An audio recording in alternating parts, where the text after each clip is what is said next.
Greetings in the name of our Lord and Savior Jesus Christ. This is Apostle Eric. Thank you for tuning in to the Sons of Issachar Leadership and Training Institute. I'm so happy you have joined us. We're going to get into some powerful teaching and called Dress for Battle. Listen, if you didn't know you were in a war, I want to let you know you're in a war. This is a fight of the century, a fight for your natural life and a fight for your spiritual life. And it would be wise for you and I to examine this battle, to understand how it works, what it's all about. You know, before we were conceived in our mother's womb, there was a war that we did not fully understand when we were came into this world. And so we need to know the dynamics of life to understand why we're here, to understand the nature of our existence. I believe that these are some of the questions that we need to ask ourselves that are very important. But before we get into our lesson, Dress for Battle, I want you to know that God loves you. He cares for you. Every hair on your head, the Father knows.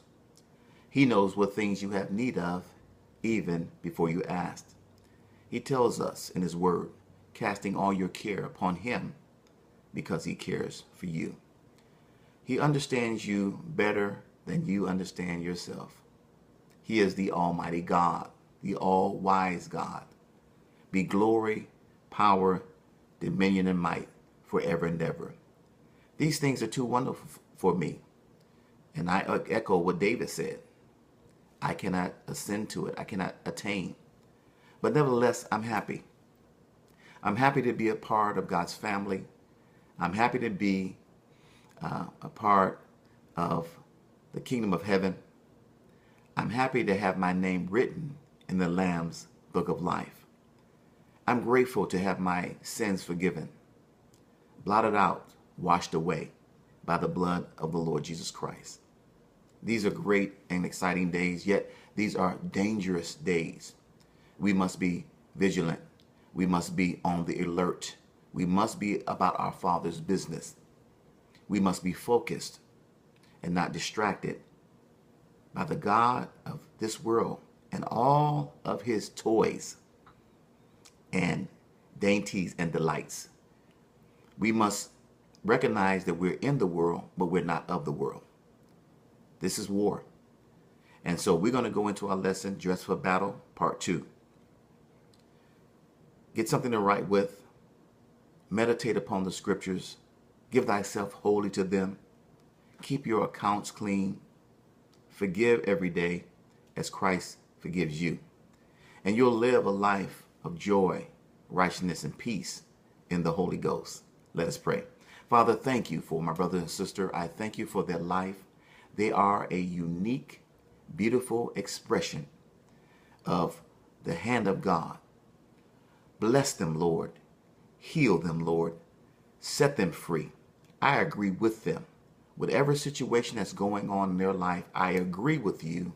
Be healed, be delivered, be set free in Jesus' name. You know, I'm learning so much about the Lord and so much about the kingdom of God.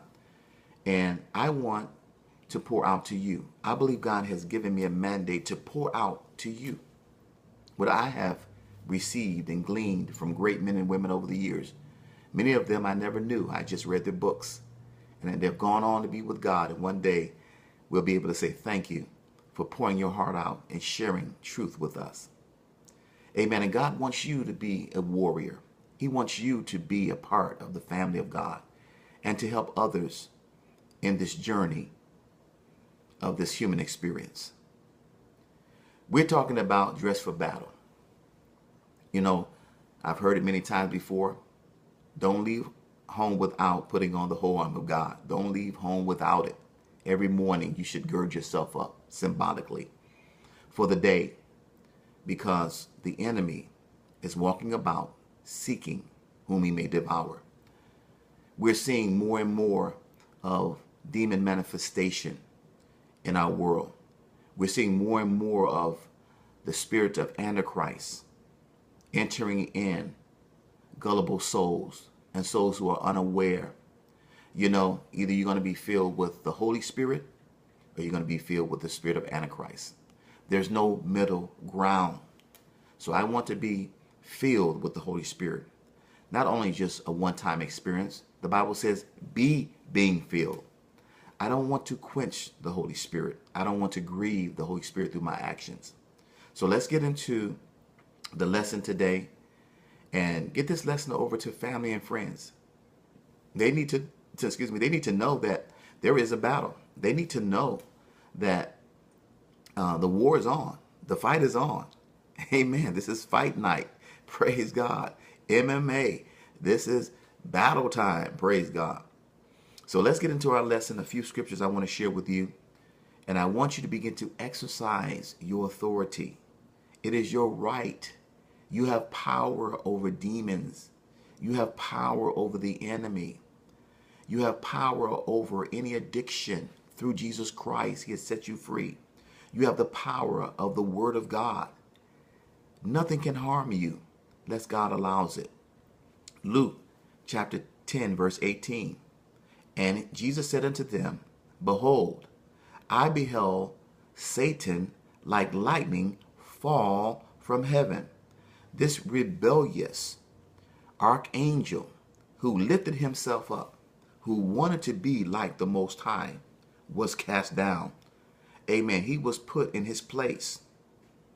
He was defeated. Amen. And he came down to the earth having great wrath. But Jesus has given us the authority through his word, his death, burial, and resurrection to take authority over him.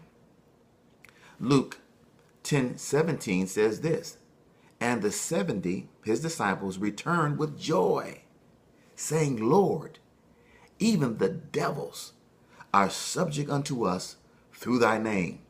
Glory be to God. These demons know that we have delegated authority. I taught in one of the videos before about power and authority. Exercise it and use it in Jesus' name. Glory to God. Mark 16:17. And these signs shall follow them that believe. In my name they shall cast out devils. They shall speak with new tongues. They shall lay hands on the sick. And if they drink any deadly thing, it will not hurt them. And the Bible says that the Lord will work with them and work with them as he will work with us with signs following. Glory to God. We can lay hands on the sick in Jesus' name and they shall recover. You know, the enemy cannot destroy us. If he could destroy us, he would do it now.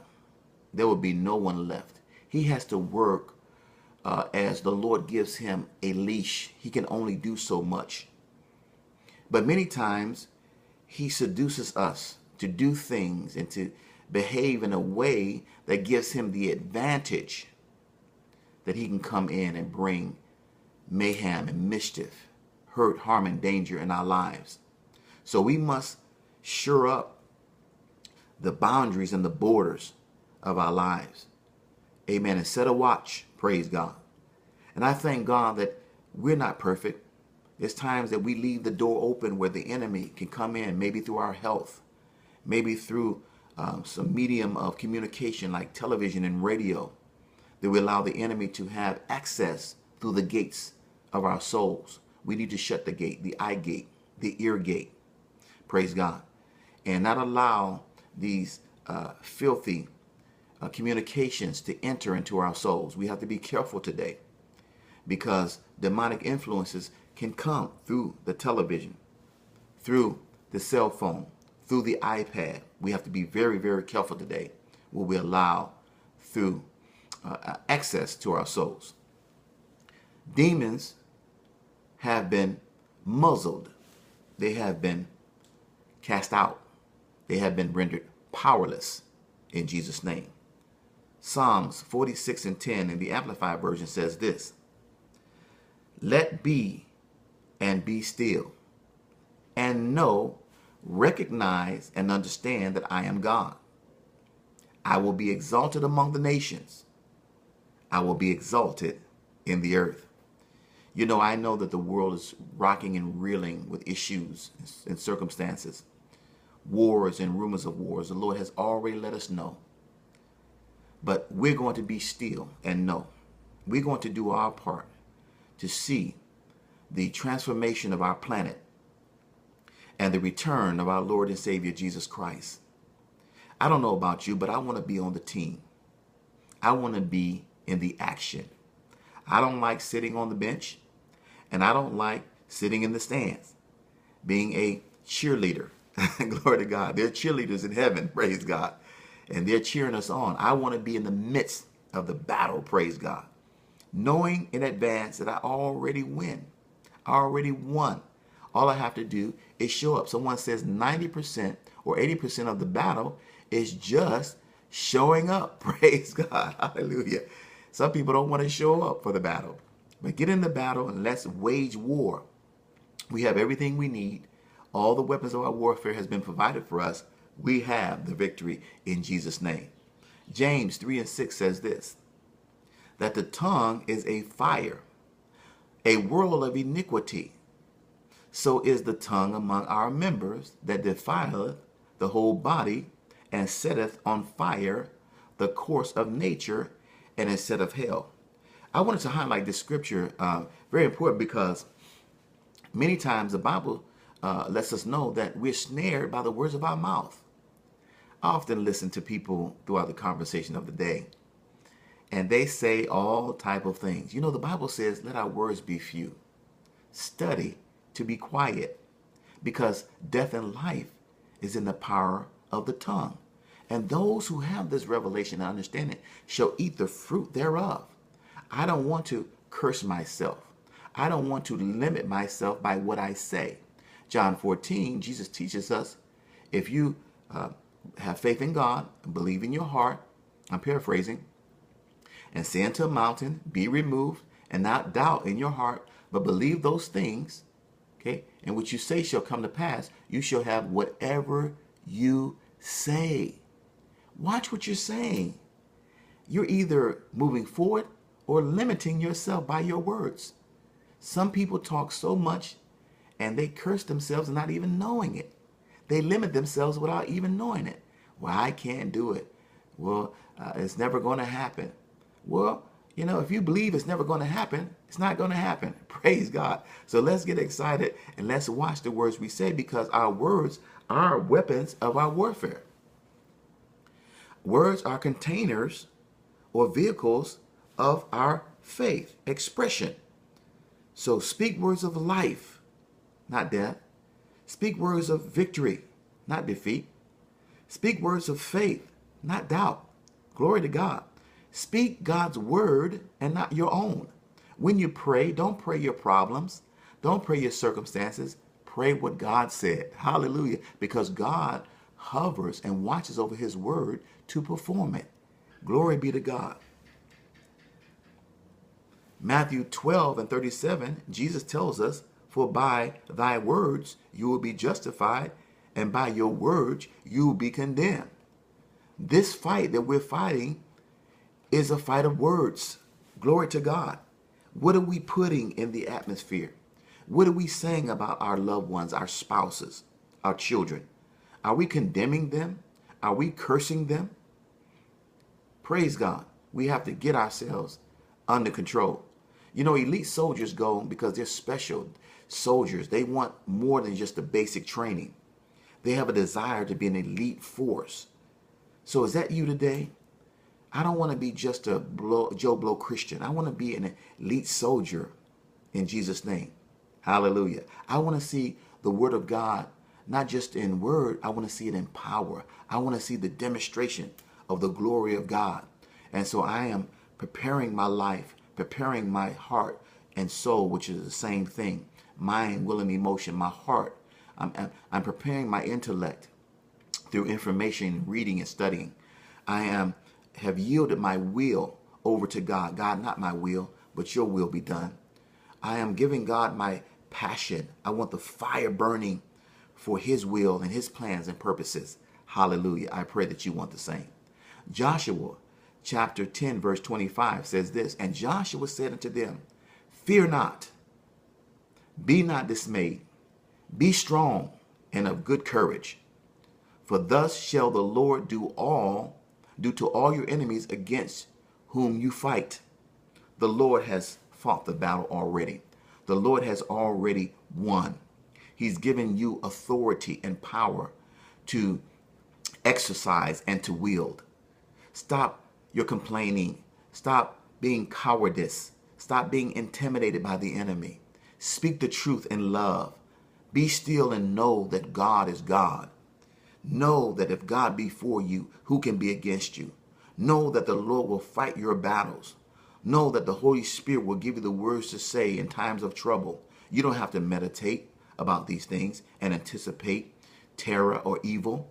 Walk as a soldier, a good soldier of Jesus Christ. 1 Timothy chapter 6 and 12 says this: fight the good fight of faith. Lay hold, grab it to eternal life, whereunto thou art also called and hast professed a good profession before many witnesses. Praise God. It is time for you and I to stand up and to be counted. The world is awaiting the manifested sons of God. I believe God has been in preparation of revealing his people, those who have had an ear, those who have been crying out in their prayer closet, God, change. God, make a difference.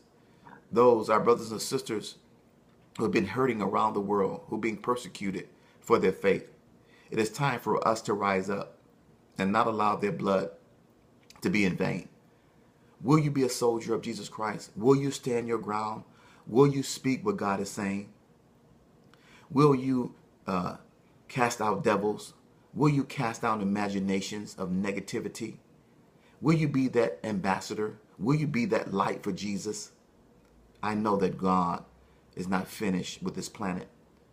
I believe within my soul that God is going to manifest his glory in his people as never before. I just sense it. I've heard, I know you've heard it, but God has a timing in all things. So I believe that we're rounding up right now, this preparation, and we'll be able, praise God, to see God in a whole new way. His power, his glory, his protection, his favor, his endorsement of us. You know, I'm reminded about the book of Revelation and the two prophets who are coming on the scene in the last days. And the Bible lets us know that whoever persecutes them, that fire will proceed out of their mouth. Can you imagine someone persecuting you and you open up your mouth and fire will come out and devour them? You know, this takes a special type of person and a special type of training to be able to move in these dimensions. Dimensions in which the Hebrew boys experienced in Babylon when they were threatened to worship Nebuchadnezzar's image. They were thrown into the fire, and the fire did not hurt them. As Daniel did, they were thrown to the lions, and the lions shut their mouth. As a matter of fact, I believe that Daniel used them as a pillow. Praise God. I believe that we're coming to those days again, supernatural days, like Elijah. When he was contending with the false prophets, he called fire down from heaven. And when they came to apprehend him, he said, you know, if I be a man of God, let fire come down and consume you 50. Glory to God. And bam, it happened. And then another battalion came. You know, if I be a man of God, let fire come down and consume you. And you know, they were crispy critters. And the third group came to apprehend him, and they got the message. They said, hey, we're just carrying out orders. Please come go with us. Amen. And he went. I believe that day is coming. But it will not come, my friend, to everyone. It won't come to the average Christian. You have to make up in your mind that you will be a part of this elite force. And I pray that you will. Let's pray. Father, thank you for this teaching. I'm excited when I hear it. It's like I'm hearing it for the first time, and I'm being encouraged for myself. Praise the Lord. Father, bless my brother and sister. God, if this is their desire to be able to move in supernatural realms, to see visions, to dream dreams, to be translated, praise God, to lay hands upon sick people, to see limbs grow out, to see autism corrected, to see mental illness changed, to cast out demons. They can drink any deadly thing and it won't hurt them. Glory to God. Father, we want to see you in a mighty way. We want to have another visitation, as in the book of Acts, supernatural signs, wonders, and miracles. But Lord, we realize we must be dressed for battle. We must be a soldier of our Lord Jesus Christ. We must not have a civilian attitude because this is war. Lord, help us every day to be dressed for battle. Lord, give us the victory in every circumstance, situation in our lives. And Lord, we'll be so careful to give you all the praise, honor, and glory in Jesus' name. My brothers and sisters, be blessed. Be encouraged. Be strengthened. Again, this is Apostle Eric. Thank you for tuning in to the Sons of Issachar Leadership and Training Institute, where we understand the times and we know what to do. In Jesus' name, God bless you.